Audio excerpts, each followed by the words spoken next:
Olá, muito bem-vindos. Deixa eu convidar o professor David aqui para a nossa sala. Eucimei, bem-vindo. Guinter, ó, apareceu aí. Deixa eu chamar o Dr. David.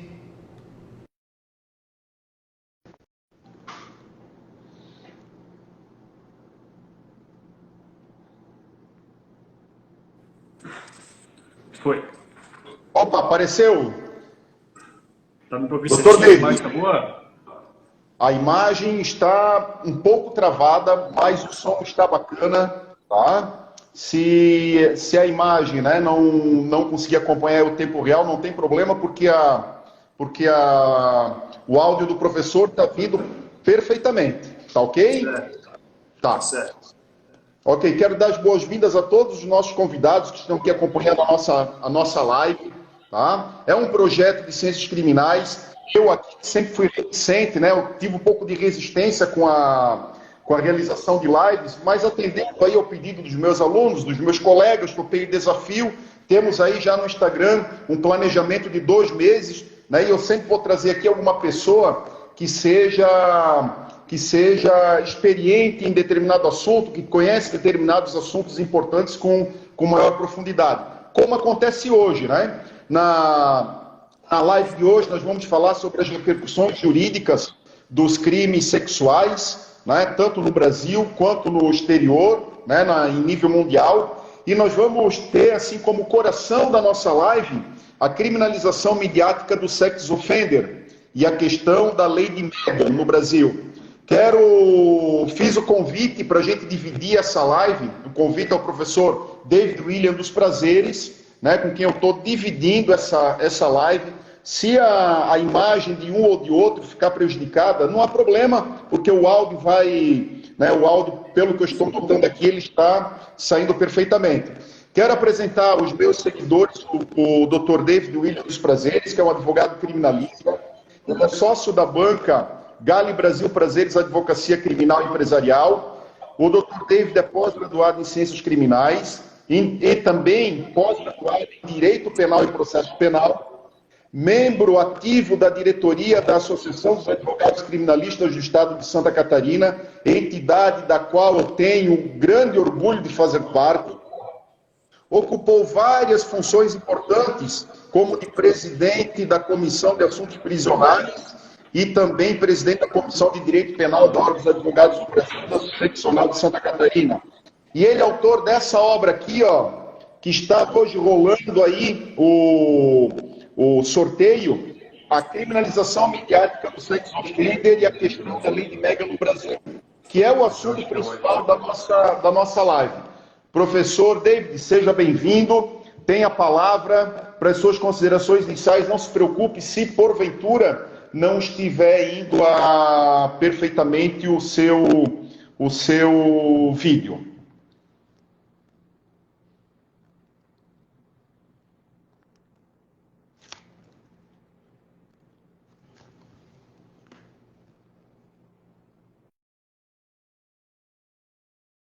Parece que teve algum probleminha, né?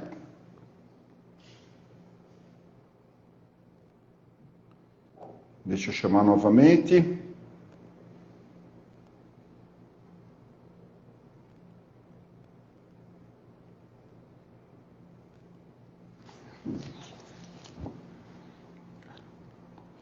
Só mais um instantinho, o professor está entrando aí na sala. Melhorou? Pegou agora? Opa, vamos lá. A voz está indo perfeitamente, querido. Tá. Seja bem-vindo. O vídeo tá ruim ainda?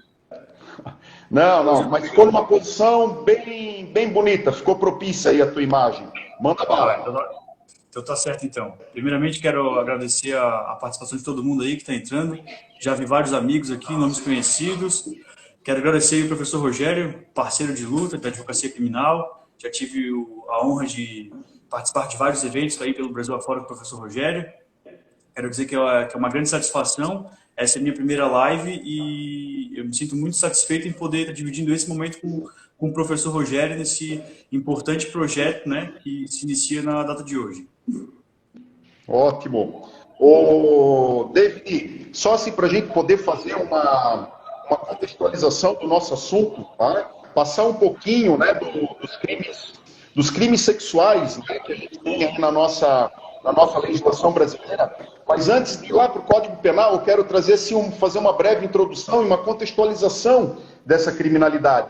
Quando a gente entra lá no site da Presidência da República, no site do Planalto, que a gente acessa lá o Código Penal, nós percebemos que nesses últimos anos nós tivemos várias alterações legislativas, principalmente ali a partir do ano de 2005. Tivemos uma grande em 2005, tivemos uma grande em 2009 e essas alterações elas não pararam. Eu quero trazer aqui, né, de início, uma alteração de 2005 que mudou o paradigma dos crimes sexuais no Brasil. No ano de 2005, a gente teve uma alteração em que foi substituído, né, o título dos crimes contra os costumes para os crimes contra a dignidade sexual, adequando assim, esse título da criminalidade sexual com o nosso artigo 1º da Constituição Federal, que traz lá como um dos pilares da nossa República Federativa do Brasil a dignidade da pessoa humana. Porque, vejam só, olha que coisa interessante que eu separei aqui. Trouxe aqui o Nelson Hungria para a gente dar uma olhadinha. Né? E olha o entendimento que nós tínhamos lá em 1959, ou antes mesmo do nosso atual Código Penal, que era um entendimento não só da jurisprudência, mas o entendimento também da doutrina. Deixa eu destacar aqui para vocês, olha só. Conforme o Nelson Hungria, o marido violentador ficará isento até mesmo da pena correspondente à violência física em si mesma, pois, atenção, é lícita a violência necessária para o exercício regular de um direito. O direito que ele estava se referindo aqui, o direito que o homem adquiria no casamento de ter um relacionamento sexual com a esposa. Ele continua falando o seguinte: a mulher tem a obrigação de submeter-se ao marido. Eu estou no Wi-Fi. Esclarece que o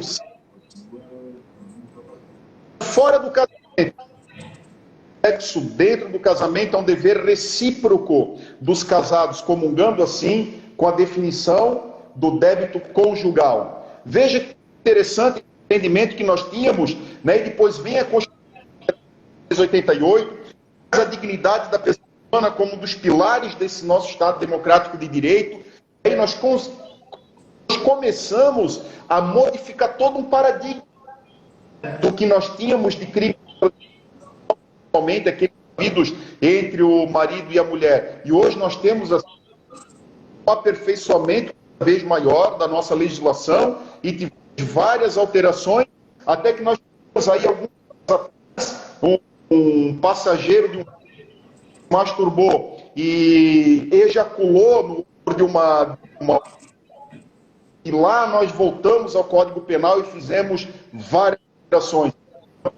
Em crimes sexuais a gente tem que ter de que esses crimes hoje eles estão a chuva dentro do nosso Código Penal chamado de dignidade mais apenas de crimes.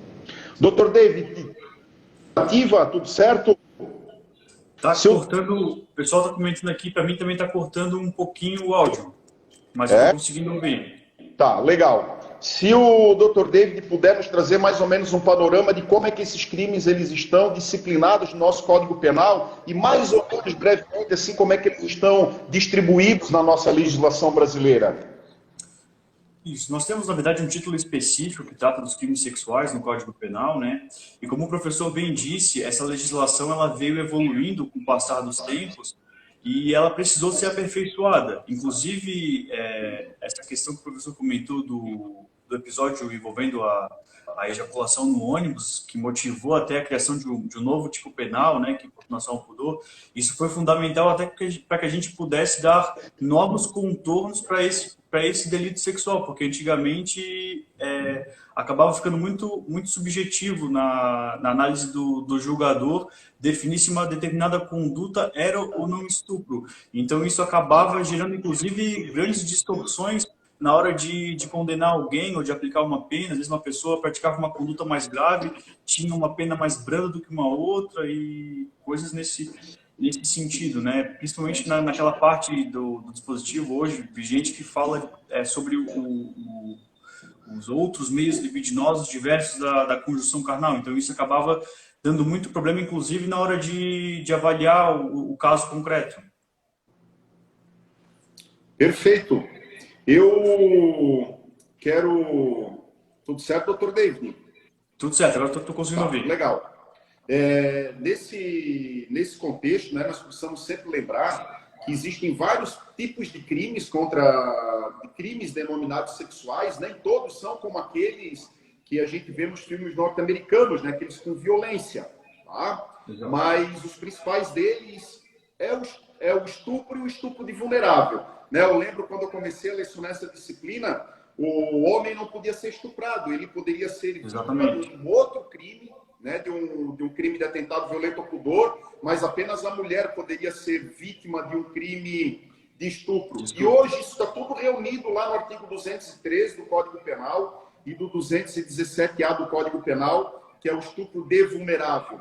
E esses crimes, eles são os crimes de uma gravidade extrema. São arrolados lá na Lei 8.072, que é a lei dos crimes hediondos, com todas as suas consequências no cumprimento da pena, todas as suas consequências, né, na dosagem da pena. Então, a punição ela é muito severa. E o que a gente percebe é uma execração pública daquele que eventualmente tenha cometido um crime sexual ou mesmo apontado como sendo autor de um crime sexual, não precisando muitas vezes nem mesmo estar condenado por esse tipo de crime. Mas só a divulgação pela mídia já gera uma repulsa social. E muitas vezes esses agressores sexuais, né, alguns predadores sexuais até, eles chegam no estabelecimento penal ou para cumprir pena, ou presos preventivamente ou temporariamente, e aí o Estado precisa ter todo um cuidado, né, com o manejo desse tipo de presidiário, porque o que vai acontecer? Eles vão precisar ir, pelo menos para um seguro, né, eles vão ter que ficar separados dos demais presos, porque senão ali, coitado, ele nunca mais vai sentar no resto da vida, pelo menos,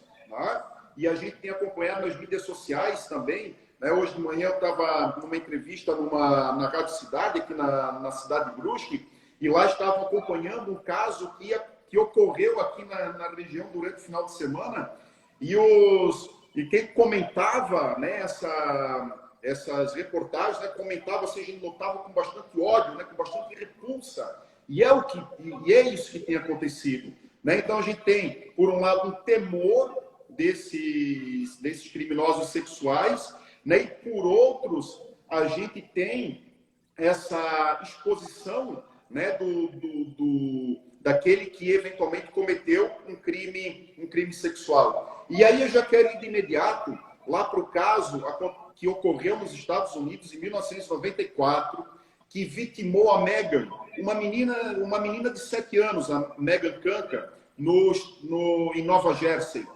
Essa menina, ela saiu de casa para ir na casa de uma amiguinha, né, brincar com essa amiguinha. Chegou lá, então ela foi sozinha, né, para a casa dessa amiguinha. Chegou lá, teve informação de que essa amiguinha ela não estava disponível naquele momento para brincar. E imediatamente a menina, a Megan, foi voltar para casa e no retorno ela foi abordada por um vizinho dessa amiguinha, né, que apareceu lá, conversou com ela, disse que ele tinha comprado um cachorrinho novo, né, um novo mascote, e levou e conseguiu convencer a Megan, então, de ir para a casa dele. Né? E a Megan, tadinha, sem saber que se tratava, na verdade, de um grande predador sexual, já tendo praticado outros crimes, né, contra a liberdade sexual, principalmente envolvendo crianças, convenceu ela de ir até o segundo andar da sua residência.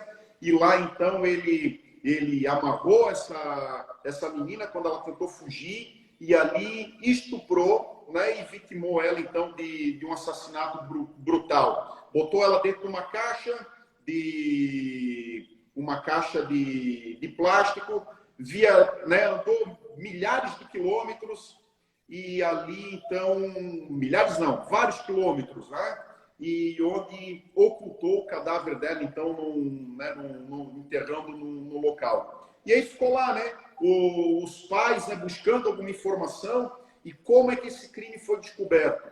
Pelo uso pela polícia de informações de criminosos que constavam nos registros públicos da polícia, né? Então, verificaram ali na região, né, aqueles que eventualmente já tinham sido condenados, já tinham passagem pela polícia e chegaram, então, nesse vizinho, naquela amiguinha onde ela foi brincar, e aí, indo ao encalço dele, conversaram com ele, interrogaram ele, e onde ele acabou confessando, então, e delatando, né, ali onde é que estava, apontando, né, que o corpo da menina tinha sido ocultado. Tá? Os familiares, então, né, a comunidade em geral, né, ficou chocada com isso, né, um choque assim, né, em proporções nacionais. E ali naquela localidade de Nova Jersey se iniciaram vários requerimentos por parte da comunidade, né? Um abaixo-assinado feito pelos próprios pais da Megan, que em curto espaço de tempo reuniu milhares de assinaturas, e ali foram forçar, então, o legislador daquele estado a fazer determinadas alterações da lei para que as pessoas tivessem um acesso público a esses dados, né, que estavam lá naquele banco de dados. E ali, me parece, doutor William, que desencadeou, então, a sua chamada Lei de Megan. Se o doutor pudesse nos dar um comentário sobre essa Lei de Megan, como é que ela funciona lá nos Estados Unidos, como é que foi essa evolução da lei, doutor David? Fica à vontade. Certo. O que aconteceu foi bem o que o professor explicou, que foi o estopim para o surgimento dessa lei nos Estados Unidos. O que motivou essa lei a ser implementada foi o fato de que a comunidade onde a Megan residia, ela convivia com um predador sexual muito próximo dela e ninguém tinha conhecimento disso. Então foi a partir desse fato em concreto que as pessoas pensaram, olha, se um criminoso morar perto da minha casa, eu tenho o direito de saber.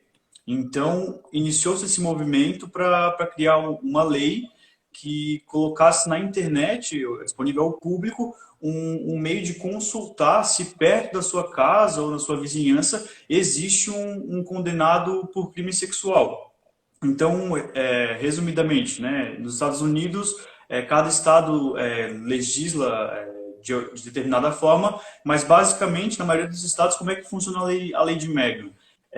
Existe um site na internet, a pessoa entra nesse site e coloca alguns poucos dados, ou o CEP, ou o nome da pessoa que ela desconfia, ou o nome do bairro. Com alguns poucos dados, ela consegue chegar na região e verificar quantos criminosos por crimes sexuais residem naquela região.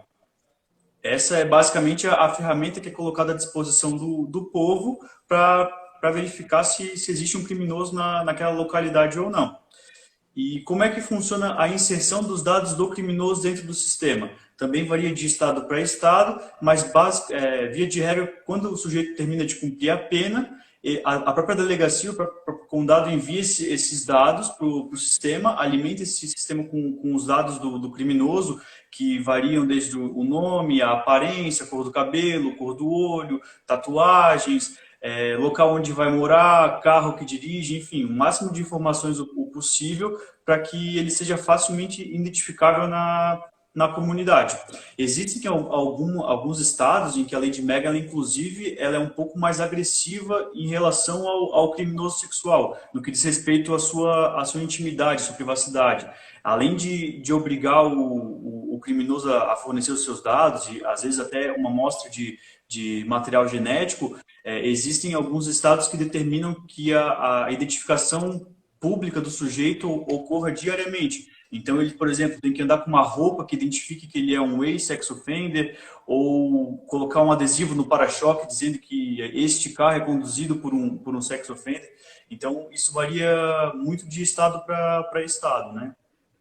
E, basicamente, né, também esse cadastro da Lei de Mega, ele é destinado a cadastrar pessoas condenadas, né, ou investigadas, dependendo do estado, por crime sexual. Daí, claro, quando a gente fala de crime sexual, a gente sempre tem na mente aquele caso do sujeito que está no meio da rua, pega a mulher e leva para o meio do mato e pratica o ato libidinoso à força. Mas crime sexual é um conceito muito amplo. E nos Estados Unidos, principalmente, existem condutas que transformam a pessoa num sex offender, mesmo que isso não seja um estupro. Então, por exemplo, uma coisa que acontece muito aqui no Brasil, no carnaval especialmente, que é os homens urinarem no meio da rua, isso nos Estados Unidos, dependendo do estado, é considerado um crime sexual que sujeita a pessoa ao cadastro da Lei de Mega.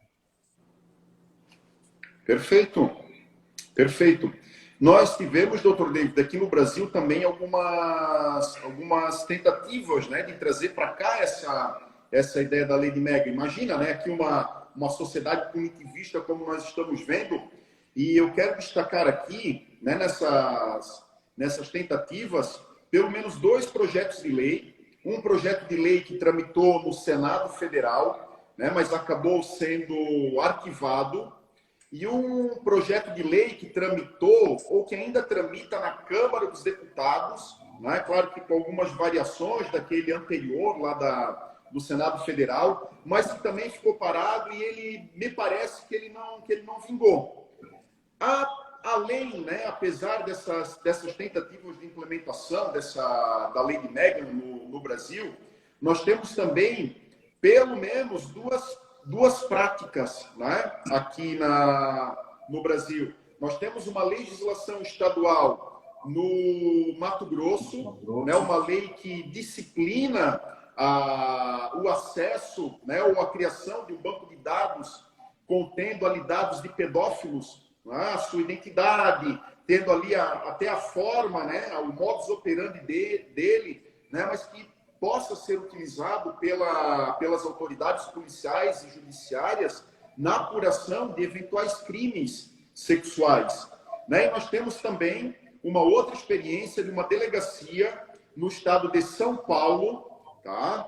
E o que essa delegacia, no que ela se embasa para a criação de um banco de dados contendo também crimes de pedofilia. Né, tem um embasamento num decreto do então governador Geraldo Alckmin, que ao atribuir, né, as competências dessa delegacia nas entrelinhas, né, além de lidar com crimes de homicídio, crimes contra a pessoa, também disse, né, nesse decreto de que essa delegacia ficaria responsável pela criação e manutenção de um banco de dados contendo as informações no tocante a pedófilos. Tá? E aí, qual que é o grande problema? Esse banco de dados foi implementado, né, mas a gente não tem assim grandes notícias, né, da sua utilização, da sua manutenção, embora ele tenha sido criado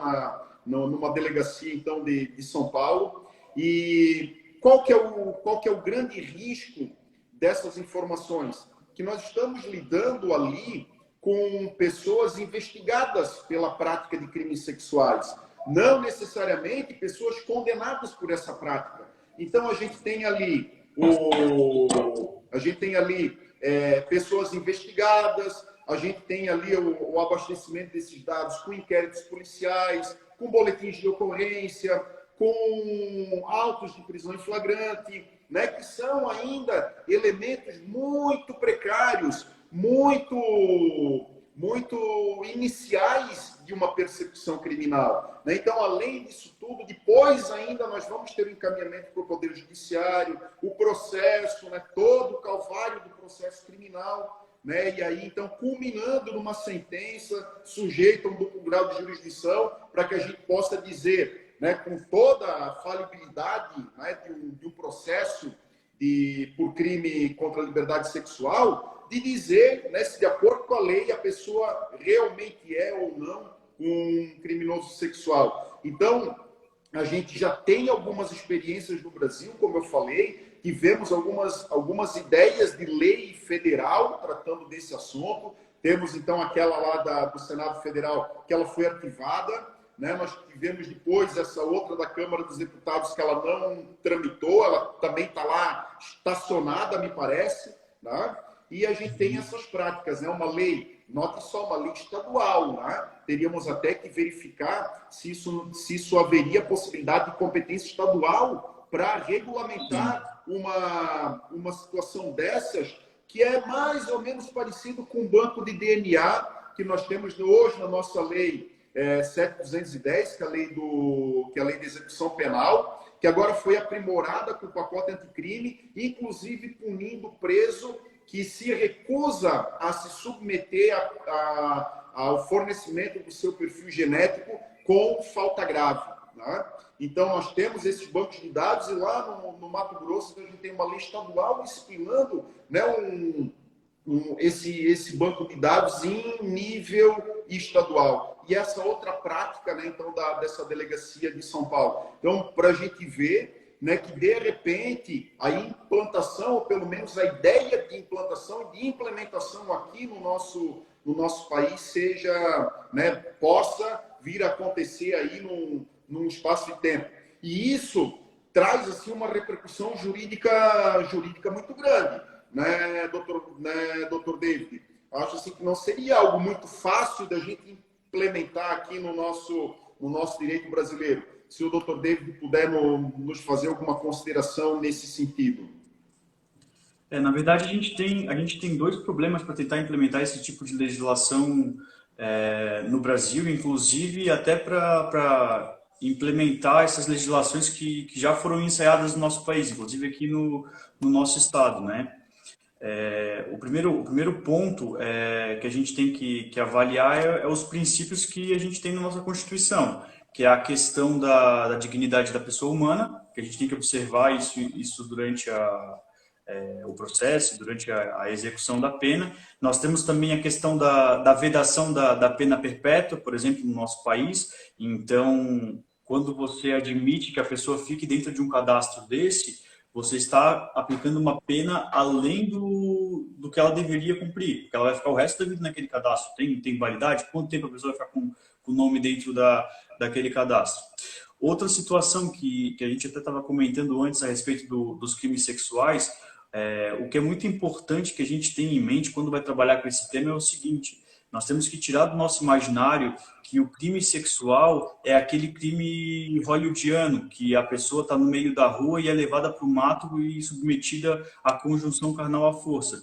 Isso é exceção dos crimes de estupro. Os crimes de estupro e de violência sexual, via de regra, eles acontecem dentro de casa, tá?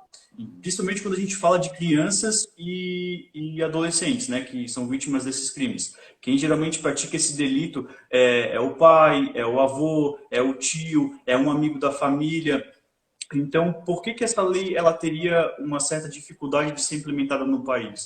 Porque a gente tem um princípio que rege o nosso sistema penal, que é o princípio da intranscendência da pena. Então, quando você identifica o agressor sexual, indiretamente você também está identificando todas as pessoas relacionadas a ele. Tanto a própria vítima, que vai acabar sendo exposta indiretamente, como inclusive seus familiares. Então, seu pai, por exemplo, praticou um delito sexual, ele vai para o cadastro de sex offenders e a partir daí você, indiretamente, acaba sofrendo os efeitos dessa condenação que o seu pai sofreu, por exemplo. E isso a gente está falando apenas do ponto de vista formal. A gente tem várias críticas, né? Principalmente porque a lei de Mega ela é de 94. Ela foi implementada nos Estados Unidos em 1994. E de lá para cá, inúmeros estudos foram feitos nos Estados Unidos para avaliar os efeitos da lei de Mega, para saber se eles são realmente benéficos ou se eles são ruins. Porque a intenção, obviamente, a gente não vai discutir. A intenção da lei ela é excelente. É o que todos nós queremos, que é mais segurança e controle para todos, né? O problema é que nem sempre o objetivo da lei é aquele que realmente acaba ocorrendo na prática. Então, voltando a falar do crime sexual. Como os crimes sexuais, principalmente com crianças e adolescentes, normalmente ocorrem dentro de casa, uma coisa que se verificou nos estudos lá nos Estados Unidos é que com a lei de Megan, criou-se uma resistência muito maior para que as pessoas levassem ao conhecimento das autoridades públicas a ocorrência desse crime. Porque, por exemplo, a pessoa foi violentada pelo seu tio. Então, com medo de ser exposta pelo cadastro de criminosos sexuais indiretamente, essa pessoa simplesmente evitava denunciar o seu algoz, e esse fato acabava entrando no que a gente chama de cifra negra, que é aquela margem de crimes que ocorrem, mas que acabam não sendo perseguidas pelo Estado. Então, isso é do ponto de vista prático, não apenas formal. Uma outra crítica que é feita em relação à lei de Mega é que, como existe um cadastro, né, isso a gente pode, inclusive, usar a experiência aqui da Delegacia de São Paulo, como existe um cadastro, acaba se orientando a atividade policial para uma determinada finalidade. Então, por exemplo, em vez de investigar quem de fato possa ter praticado o delito, com base num dado pretérito, a investigação acaba sendo direcionada. Então, isso, né, acaba prejudicando, inclusive, o trabalho da Polícia Judiciária. Uma outra crítica também muito, muito forte que é feita nos Estados Unidos, e obviamente isso se reproduziria aqui no Brasil também, é a questão da ausência de perspectiva para efetiva ressocialização do sujeito, porque o sujeito comete o delito, ele cumpre a sua pena, e quando ele sai, quando ele está apto para voltar para a sociedade, a gente diz, não, você não está apto para voltar à sociedade, então você vai ter que ser eternamente vigiado por um cadastro de criminosos sexuais. Então, esse sujeito ele não tem perspectiva nenhuma de evoluir socialmente. E isso acaba provocando o quê? Reincidência. A pessoa não se vê na perspectiva de retornar para a sociedade e acaba praticando o delito novamente. E isso, de certa forma, também, do ponto de vista do Estado, de comunidade, a gente tem uma função declarada da pena, que qual seria? Seria recuperar o sujeito infrator. Então, quando a gente faz com que a gente investiga o sujeito, processa, pune, e no final ele cumpre essa pena, a gente coloca ele de volta na sociedade, nós temos que ter a consciência de que nós estamos liberando esse sujeito para a sociedade porque ele, de fato, está recuperado. Então, quando você, como Estado, diz que esse sujeito precisa ser vigiado, você está praticamente assumindo completamente a falência da função declarada da pena. Você está dizendo o seguinte, eu deixei esse sujeito preso, mas esse sujeito é irrecuperável. Então, por que eu estou colocando ele na sociedade novamente? E fora, né, e um outro fato que foi verificado nos Estados Unidos, e isso aí a gente tem exemplos práticos no Brasil, sem inclusive a lei de Mega, que quando existe um cadastro desse, que a pessoa tem acesso à informação sobre um criminoso, e isso a gente pode fazer um paralelo com o Brasil aqui com a questão midiática, quando é publicizado um fato na mídia que fala sobre a ocorrência de um crime sexual. Se a pessoa consegue identificar o sujeito, surge na sociedade um sentimento e um comportamento chamado vigilantismo. O que é o vigilantismo? O vigilantismo é o super-herói urbano. A pessoa acha que o sistema de justiça criminal ele é falho, e aí ela vai lá e faz justiça com as próprias mãos. Então a pessoa entra no cadastro Lei de Mega, isso acontecia muito nos Estados Unidos, ela acha o dado do criminoso sexual e vai na casa dele, destrói a casa dele, depreda o carro dele, e isso em casos mais leves. Em casos mais graves, inclusive, pratica violência e até homicídio, né? Esse é uma outra característica muito negativa, um dos efeitos maléficos não previstos pela lei de Mega. Tá. Eu vou continuar esse teu assunto aqui, né, para trazer uma outra grande dificuldade que nós temos aqui no Brasil, que não é nenhuma dificuldade, né, ligada aos direitos fundamentais, a um choque de direitos fundamentais que tem aí nessa divulgação pública, né, nem o risco, né, que o agressor sexual passa a correr a partir da publicidade do seu nome como um criminoso sexual. Mas trazer, né, uma preocupação que eu tenho, né, nós estamos fazendo tem uma orientanda da Unifeb que está fazendo um estudo sobre a valoração da prova nos crimes contra a liberdade sexual. E a gente acompanha, né, que há um precedente muito tranquilo do nosso Tribunal de Justiça aqui de Santa Catarina, no sentido de que, como como os crimes contra a liberdade sexual, o crime de estupro, né? Principalmente o crime de estupro de vulnerável, né? Se dá entre quatro paredes, né? O estupro não é um crime que vai se praticar aí no centro da cidade, na frente de um monte de gente, né? Esse tipo de crime, ele é um crime que se faz às ocultas, né? Não tem testemunhas, né? A prova é muito difícil, é muito complicada. Eu trabalho em inúmeros casos, né? Em inúmeros processos que tem a denúncia, na denúncia, crimes sexuais, crime de estupro de vulnerável, né? E a gente tem uma dificuldade, como advogado, de atuar nesse tipo de processo. E eu acredito que o Ministério Público também tem uma dificuldade em fazer a denúncia, em fazer a produção da prova, no sentido de que o crime existiu, e principalmente, né, de um juiz fazer um julgamento. Já passei por vários processos de crimes sexuais e a gente chega ao final, muitas vezes, nós não temos certeza se efetivamente houve ou não um crime sexual. O que nós temos, geralmente, como provas dentro de um processo criminal de crimes sexuais? A gente tem a versão da vítima dizendo que foi estuprada e a versão do acusado dizendo que não estuprou. Tá? E aí a gente fica trabalhando a prova de uma forma paralela, né? Tentando mostrar, por exemplo, a conduta da pessoa, né? De que ela não tem uma personalidade voltada ao crime, né?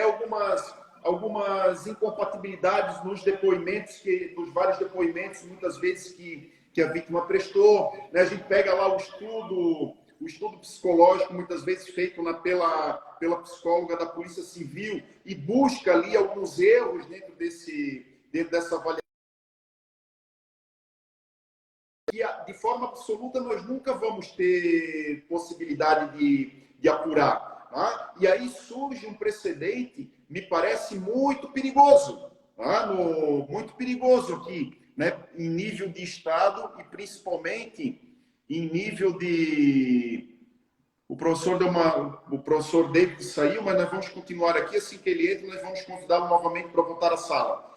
Então, nós temos um precedente de alto risco do nosso Tribunal de Justiça. E o que traz esse precedente? O que a gente trouxe, né, que a gente enfrenta no dia a dia da advocacia criminal, quando atuamos dentro de um processo de crime sexual? E essa acadêmica, né, me orientando, a Heloísa Natália, ela compilou vários precedentes muito atuais do Tribunal de Justiça de Santa Catarina, que depois vai repercutir também no Superior Tribunal de Justiça, que nesse tipo de crime, muita atenção, nesse tipo de crime, a palavra da vítima deve preponderar.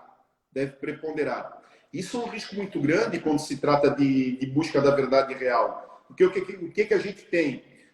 Quando eu digo que um de vocês aqui que está assistindo a nossa live, quando um de vocês, eu aponto para um de vocês e digo que um de vocês cometeu um crime, automaticamente o que já nos vem à mente? Nossa primeira defesa, o que tu está dizendo que eu cometi um crime, então tu vai provar. E cabe à vítima, né, fazer a prova disso que está falando. Essa é a regra, né? O ônus da prova incumbe a quem alega. E quando se trata de crime sexual, o que nós temos? Não é? Praticamente uma inversão desse ônus. Se prepondera a palavra da vítima por ser um crime cometido às ocultas, não é? Nós temos que quase ter uma situação homérica do acusado, através da sua ampla defesa, de produzir uma prova de que ele efetivamente não cometeu o crime, ou pelo menos criar dentro do processo um grande ponto de interrogação, né, para vir ele a ser absolvido com base na dúvida.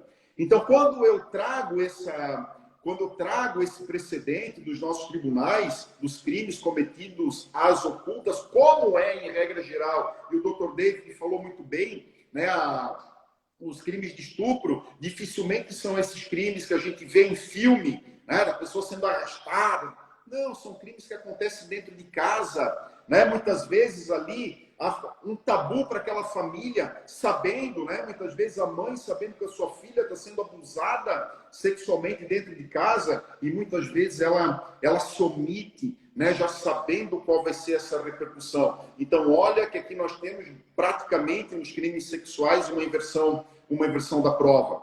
E o contexto ele é muito difícil, né? Às vezes até contextos políticos eu já enfrentei dentro de processos criminais aqui no meu de estupro aqui dentro do meu aqui no processo, né? Que a gente promoveu a defesa. Imaginem vocês, né? Um professor na rede pública ser acusado de ter abusado sexualmente ou de ter passado a mão numa parte íntima de uma criança lá na escola. Vem todo o contexto, né? Isso nós enfrentamos aqui dentro de um processo, isso é gravíssimo, né? Onde entra também os contornos políticos disso, né? Vejam só, um caso concreto onde a mãe da vítima tinha um ativismo político partidário de um partido de oposição ao prefeito daquele município. Então, ela levou essa possível prática de abuso sexual do professor, levou para o vereador foi na tribuna da Câmara de Vereadores, fez um discurso, e aí o que quiseram com isso? Atacar o prefeito, na verdade, né, por um revanchismo político, né, dizendo que ele não era bom na educação, que o secretário da Educação, e, na verdade, né, colocaram a cabeça de quem a prêmio? A cabeça daquele professor, já um senhor de idade, né, que depois foi esclarecido, né, que aquilo lá não aconteceu, ou que pode não ter acontecido. Como eu falei para vocês, a gente acaba nunca conseguindo prova por A mais B. Então, olha só onde é que pode chegar uma situação de crime, né, desses crimes contra a liberdade sexual. E isso aqui, então, complementa nessa dificuldade, doutor David, de a gente ter uma dificuldade na implantação e principalmente a implementação da lei de Megan aqui no nosso país. Então, todos nesse contexto extraprocessual, nós também precisamos colocar nos pratos da balança para sopesar quando a gente busca, né, uma norma nesse sentido. Doutor David, conseguiu restabelecer?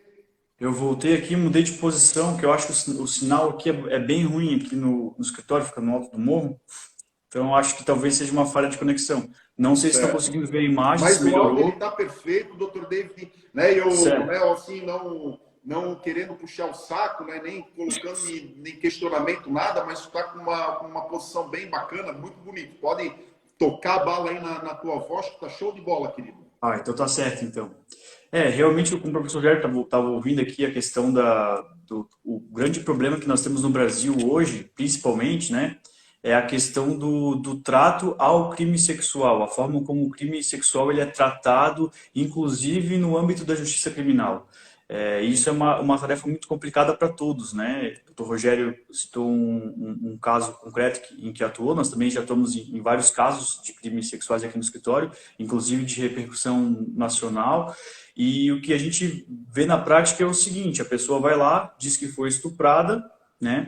E muitas vezes diz que foi estuprada em um período muito distante. Então, nós já tivemos denúncias de estupro envolvendo 30 anos atrás, 20 anos atrás. Só que a gente sabe que crime exige prova de ocorrência, prova de materialidade. Como é que você faz uma prova de um crime desse que ocorreu lá atrás? A gente tem essa jurisprudência que, na minha concepção, precisa ser urgentemente revista, que é essa jurisprudência que acaba dando uma valoração especial para a palavra da vítima. E isso acaba gerando inúmeras injustiças, porque nem todo mundo, né, que faz esse tipo de denúncia, às vezes faz uma acusação correta. A gente tem até eu gosto muito de usar até nas petições que a gente faz esse tipo de delito aqui no escritório, um caso que aconteceu e que chocou bastante a comunidade aqui em Florianópolis, que foi um caso de um estudante de uma universidade aqui de Florianópolis, que ele morava numa comunidade aqui do centro, e ele foi acusado pela vizinha de ter estuprado a filha dela. E como a gente tinha conversado anteriormente, a questão além da questão da justiça criminal dentro da lei, com todos os procedimentos corretos, a gente também tem aquela justiça paralela. E na comunidade, esse tipo de coisa acontece de uma forma muito diferente. Então, o que aconteceu? A vizinha denunciou para o traficante, para o dono do morro, que a filha dela havia sido abusada por esse rapaz.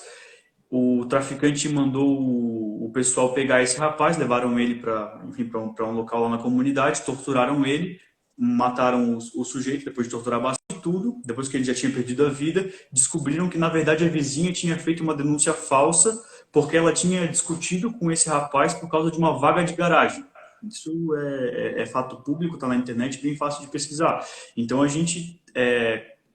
confiando cegamente na palavra da vítima, a gente acaba abrindo uma margem muito grande para que ocorram injustiças. Nós temos, doutor David, aqui também enfrentado bastante no processo no nosso escritório da mãe, né, que separa do pai e vai conviver com outro homem, né, levando a adolescente, muitas vezes, a morar com ele. Né? Então, veja só, às vezes ele ali de uma forma mais ríspida, né? Tenta dar uma educação, né, para ela, e o que ela fala? Ah, mas ele não é meu pai, o que ele está querendo? E às vezes a própria amiguinha do colégio fala, vai lá e denuncia ele, esse cara é um safado mesmo, né? E depois acaba o dito pelo não dito. Né? Às vezes, né, se tem, a menina senta na frente do juiz e fala, olha, o que eu disse aqui era mentira, não era... E mesmo quando ela faz isso, né, a gente ainda fica encasquetado, né? Será que ela não foi pressionada a falar isso? Será que está certo? Então, o processo criminal é uma verdadeira incógnita, né? nesse sentido. Né? E nós temos isso tudo ainda que colocar mais um gravame para a situação, porque esse tipo de processo ele não é sujeito à fiscalização externa, porque qualquer outro tipo de processo, de corrupção, enfim, né, como a gente tem visto aí diariamente na imprensa, o sigilo acaba sendo levantado e qualquer cidadão pode consultar e verificar o que está acontecendo no processo, inclusive ouvir depoimentos, se tiver acesso, enfim. Agora, nesse tipo de processo envolvendo esse delito sexual, sempre tramita em segredo de justiça. Então, o que acontece lá dentro, às vezes a gente não tem conhecimento do que ocorre. Às vezes vai para a imprensa, como o professor falou no começo, se demoniza a imagem daquela pessoa que está sendo acusada, daí para a população aquela imagem fica perpétua e depois não tem como esclarecer porque qualquer informação que sair do processo pode inclusive gerar uma responsabilização para quem vazar esse fato. Então é uma situação realmente muito complicada esse tipo de delito e a forma como ele é tratado, né, pelo nosso sistema de justiça criminal. Certíssimo. Quanto à obra, né, do professor aqui, né, nós temos vários assuntos bacanas aqui dentro, professor David. Tá? Qual dessa obra aqui, dessa pesquisa que o professor fez, né, qual seria assim, o grande destaque daqui que o professor poderia nos passar, assim, né, que despertou mais atenção na hora de fazer essa pesquisa? Pode nos dizer, doutor David? Na verdade, a pesquisa, né, ela ainda tem bastante margem para desenvolver, então qualquer um que tiver interesse nesse assunto pode ficar bem à vontade para falar com o professor Rogério ou falar comigo mesmo pelo privado para aprofundar o estudo desse tema, porque tem muitas situações que, inclusive, na época eu não consegui explorar. Tem questão, por exemplo, das comunidades paralelas que são formadas por criminosos sexuais, que a comunidade acaba excluindo essas pessoas do convívio social e vai marginalizando e criando zonas livres de criminosos sexuais. Enfim, tem a legislação que está sendo cada vez mais aprimorada. Na época que eu concluí minha pesquisa, tinha a questão da internacionalização da lei de Megan partindo do próprio Estados Unidos, para comunicar sempre que um sujeito estava se deslocando pelo território global, enfim, notificava o país que recebia esse criminoso para saber que está chegando um criminoso sexual. Então tem muito material para pesquisar. Mas o que eu gostaria de destacar nessa minha pesquisa, que para mim é o que foi mais importante para mim, é uma reflexão, a gente parar para refletir sobre os crimes sexuais em geral, a forma como eles são tratados no nosso país, principalmente, né? E refletir que muitas vezes o que a gente vê de projetos bem intencionados, projetos de lei, às vezes eles não têm o necessário amadurecimento, uma reflexão adequada sobre o que de fato vai ocorrer se ele for colocado em prática. Claro, a intenção é sempre boa. Ninguém faz um projeto desse, por exemplo, dessa envergadura, de criar um cadastro para prejudicar alguém. A Sim, intenção sim, é verdade. promover segurança pública e deixar todos mais seguros. Só que o problema é que esse tipo de legislação acaba tendo efeitos colaterais que deveriam também ser estudados antes de esse projeto ser discutido. Então, o foco do livro, na verdade, é servir primeiro de estopim para quem tiver mais interesse em aprofundar esse assunto, né? E segundo, para provocar uma reflexão. Tanto que eu sempre recomendo, inclusive, para quem não é atuante na área do direito, que também convido para leitura, porque é uma leitura bastante universal. É uma reflexão. Legal. Nós temos esse livro no sorteio de hoje, essa obra do professor David, e outras obras também que ele participou como autor, né? Mas eu já percebi que essa obra está em vias de se esgotar, mas aqueles que tiverem interesse em aprender, dar uma olhada nessa obra, né? Buscar a aquisição dessa obra, nós temos ela também disponível no site da nossa Associação dos Advogados Criminalistas do Estado de Santa Catarina. Viu o nosso presidente, né, aqui na nossa sala acompanhando, o doutor Renato Bobaide, né, esse criminalista fera, né, que é o nosso líder na querida associação. Então, entrando lá, né, busca lá no Google, Associação dos Advogados Criminalistas do Estado de Santa Catarina, AACrimesc, e lá nós temos um ambiente chamado biblioteca, onde é possível entrar em contato para adquirir qualquer daquelas obras bacanas que estão lá expostas. Inclusive, né, principalmente, vou dar dica aí para os meus alunos, né, entrando lá, vai ter acesso a vários artigos também publicados pelos criminalistas aqui do nosso estado, então tem coisa super bacana. Nós vamos nos encaminhando para o encerramento dessa nossa live. Eu adorei estar aqui conversando e nós temos ainda um último compromisso, né, que é o sorteio das nossas 3 obras, né, que eu lancei aí ontem, no final da tarde, né, faltando 24 horas para a nossa live.